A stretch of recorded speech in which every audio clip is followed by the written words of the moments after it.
welcome. My name is Jason. Today, I'm going to be talking about the start of your fitness journey and behaviour change.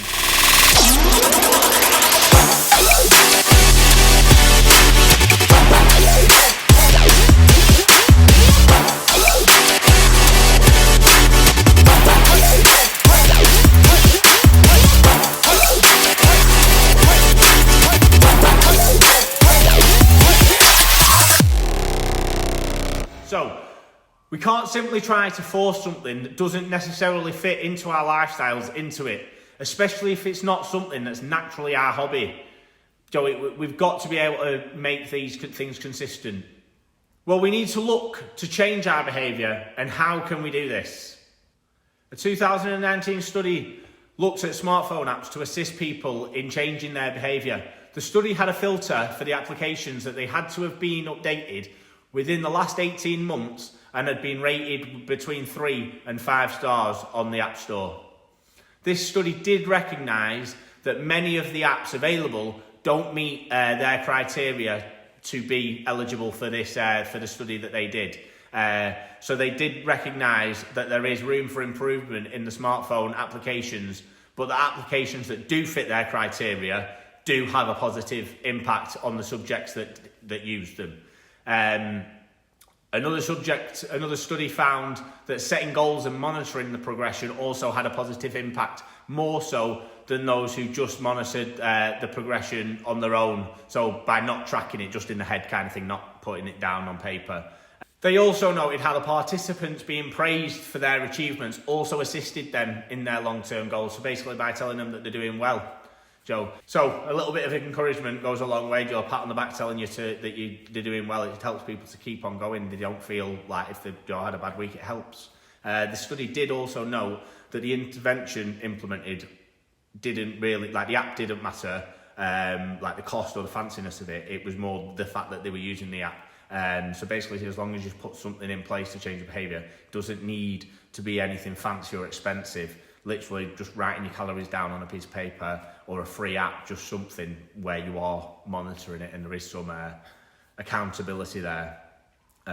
So it doesn't, like I say, it doesn't need to be anything overly fancy over all or nothing. That part about praising people reiterates my point of this go hard or go home mentality that a lot of people have in the gym now. That needs to be carefully applied to our sessions, as we don't want to be so hard on ourselves to the point where we are in worse position, especially mentally, than when we started. So there's no point beating us up about things, gradually doing something. We're still going to get there eventually.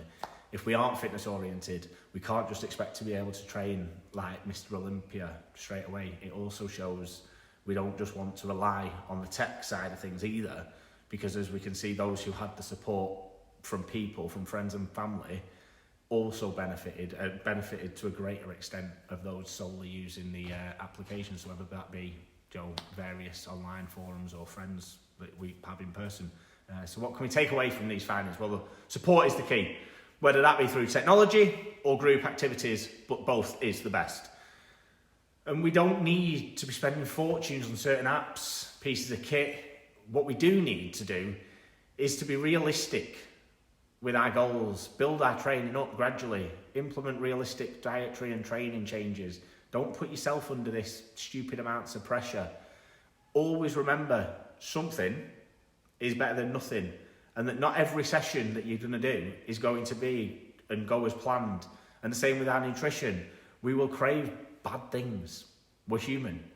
What we need to do is understand why we're eating these things, and then what we can do to counteract it. It's that simple, really. We don't want to be telling ourselves no. We don't want to constantly be fighting with ourselves, as this will eventually get the better of most people. There's no longevity to it. We just need to be realistic with ourselves. If we're going to eat something, know that we need to do that to burn those calories off, kind of thing like that. So if you're thinking of starting your own health and fitness journey, start small. Gradually implement more positive changes into your lifestyle. Start on a couple of light sessions a week, gradually build it up. Look at healthier alternatives to your usual dietary intake. Look to cook your meals that you like in a healthier way, use healthier ingredients, little things like that. You don't want to suddenly change it to some all-out crazy strict diet. Ask friends and family who have who've got a similar goal. Ask them to join you. So not only will you have someone external that can hold you accountable, but you can use each other to push each other through healthy competition. Make use of online platforms that provide a place for you to discuss things. Obviously, we know the negatives to online, but we can use this as well as a great tool. Basically, what I'm saying is it's easier to achieve things, anything really, when we work together. Moderation is also the key to longevity. If we're going to start on our fitness journey and we're not someone from a fitness background, don't tell yourself that you're going to go to the gym 5 days a week. You're not. You might for a few weeks, but the vast majority of people that are like that, you're then going to stop. So start small, then gradually build it up. Same with your diet, like I just said. So just slightly change it to a healthier alternative.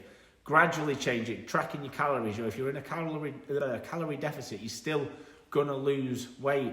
So obviously, all calories aren't equal, but again, we cross that bridge when we come to it. Start small, gradually implement it as we learn things, as we progress on our journey. But again, as I say that word progress, remember that progression isn't linear.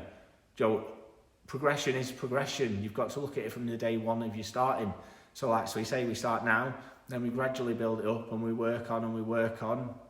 And then if we have a slip further down the line, it's not about going, oh, my training's gone downhill. You're still better off there than you were when you first started. So again, that goes into that side of things about praising each other, praising yourself. So don't beat yourself up, don't be too hard on yourself. Look at the positives that you've achieved. Even if, like I say about a bad session, some session, even if it's a bad session, it's still better than doing nothing. You've burnt more calories than not. Even if you just turn up at the gym, walk up and down the stairs and go home, walk to the park thinking that you're going to do a workout and then walk home. You've still burnt some calories. You've burnt more than you would have staying at home. And that's all I'm trying to get across to you. We don't need anything fancy. We don't need anything drastic. Simple changes, a little bit of help, and it'll go a long way. So, anyway, good luck, guys. Again, stay safe on your fitness journeys. Don't fall for any traps. If it's too good to be true, it probably is. Stay safe.